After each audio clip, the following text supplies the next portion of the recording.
Christians. 1 Corinthians 14, verse 12. Paul says that if I know not the voice or don't understand what is spoken to me by the person who is speaking, then to that person I will appear as a barbarian. And then he also says that person, I will be to him as a barbarian. Once again, Paul is explaining the significance and the importance of when you are speaking in a tongue or a language, it is important that the person who is hearing understands.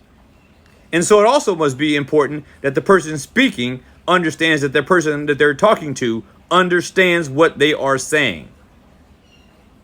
So all of you who are saying that you're speaking in tongues is supporting this idea that the tongue speaking today is a language that somebody understands. You are telling people lies. Most importantly, you're lying to yourself. Paul makes it clear here.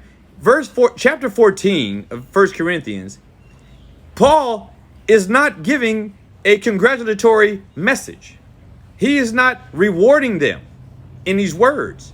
He's condemning the faulty use of tongues of that day. In other words, of using the gift that God had given certain people, the gift of a language that they did not learn, hence the word unknown.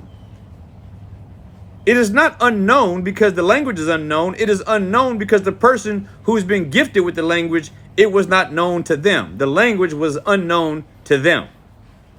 That's the miracle. What you are doing today is not tongue speaking. It is gibberish and it's useless words and it means nothing.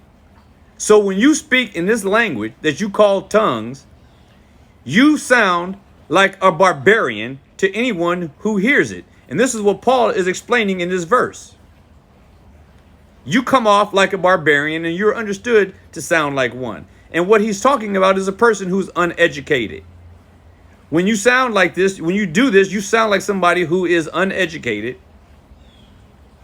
And if you were speaking an actual language that you knew, and you're speaking to someone who is supposed to understand it, and they don't, you would think they were uneducated. So let me, God willing, educate some of you. Tongue speaking today, this is a delusion that is coming straight from Satan himself. I'm telling you, believers, don't fall for this. Be provoked and be persuaded.